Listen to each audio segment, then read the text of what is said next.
She was powerful. She was feared. She was untouchable, until she wasn't.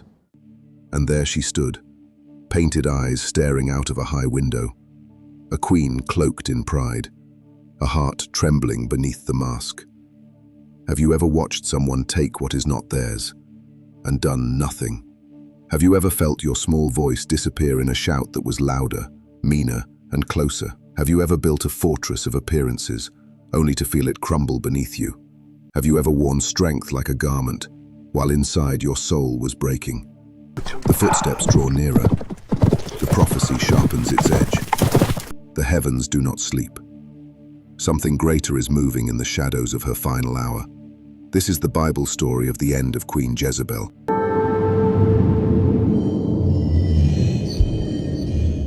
Israel is the land. The people are tired from war and worry. King Ahab sits on the throne. He is a king who wants peace and stability, but he is not strong in spirit. He lets other things have first place in his heart: comfort, popularity, and the voice of his wife Jezebel. Jezebel is from a foreign land, and she brings her gods and her friends. She is clever, bold, and ruthless. Where Ahab is weak, Jezebel is strong. She pushes the country toward new worship and new power, and that changes everything. Jezebel encourages the worship of Baal, a god that many in the palace adore.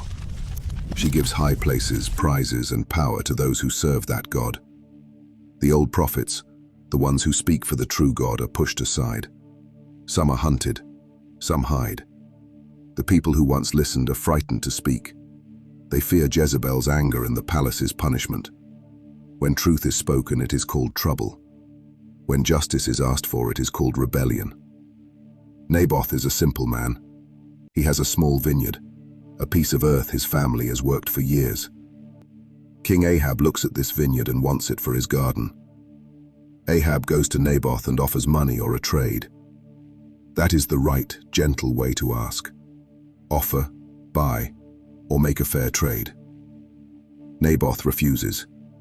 He says this land belongs to his ancestors and is not for sale. Now the trouble begins. Ahab is unhappy. He sulks and makes himself sick. Jezebel sees this and decides that it is beneath her to let her husband be unhappy. She will fix the problem. So she writes letters that look like they come from the king. She sets up a false trial, hires false witnesses to accuse Naboth of blasphemy, and arranges for him to be taken outside the city and stoned to death. When the men carry Naboth's body away, the king takes the vineyard.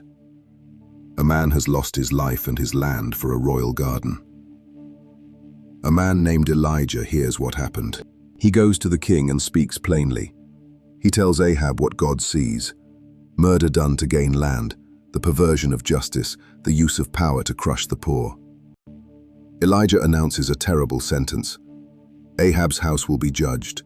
Jezebel will meet a violent end. Their line will be cut off. These words are sharp and simple. They are meant to show that wrongdoing is seen, even if it seems hidden, and that those who abuse others will answer someday. Time moves on. War returns. King Ahab joins a battle at a place called Ramoth Gilead. He goes into battle wearing a disguise. He wants to be brave without being noticed. But an enemy archer shoots an arrow that finds a gap in his armor, and Ahab falls wounded. He dies. The prophet's word that the king's life would end in dishonor begins to feel like truth. The body is brought home, and later, as the story says, the dogs lick up blood, a sign that the curse spoken against him touches him as a man. Ahab is gone. He has been a king, but not a righteous one. When Ahab is dead, power shifts. The new rulers are weak, and the people are still confused. Jezebel keeps her hold. She is not yet finished. She governs through influence and force. The kingdom still reigns with corruption. People whisper about her. They fear the power of a queen who will stop at nothing. While the world seems to keep turning in the same crooked way, a new plan moves in secret. A young commander named Jehu is chosen, secretly anointed by a prophet who wants to end the corruption. The anointing is hidden.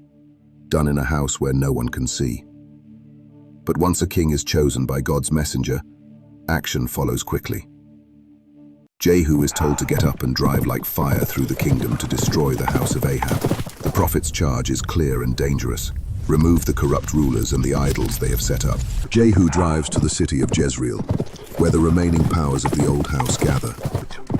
On the road he meets Joram, the son of Ahab, riding to meet Jehu, and then a battle begins. The archers fire and Joram falls. He dies. The house of Ahab is collapsing, not by slow decay but by sudden, sharp action. Jezebel hears the noise and sees Jehu coming. She dresses herself in her finest, paints her face, and looks down from a window. She thinks to charm, to frighten, to intimidate. She speaks to Jehu in scorn, asking if he is a hero or a rebel. She calls out to the newcomers to protect the house. But Jehu is not deterred by a painted face. He commands the eunuchs, the servants of the palace, to throw her down. They do. Jezebel falls. She hits the ground hard. The horses trample her. Dogs come by and eat her body. Later, when people look, all that is left of her is a skull, and the palms of her hands, and the soles of her feet, the rest consumed.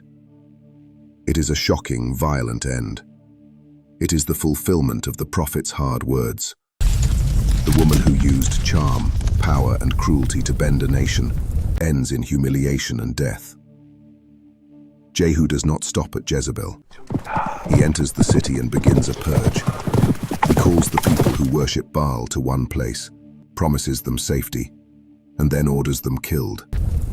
He smashes the pillars of their god, burns down the temple, and destroys the priests who had served the palace religion. He kills the relatives of Ahab too, men and women who might try to take revenge or bring back that household's power. It is brutal, it is swift, and to many it feels like justice. After the blood and the fire, people breathe.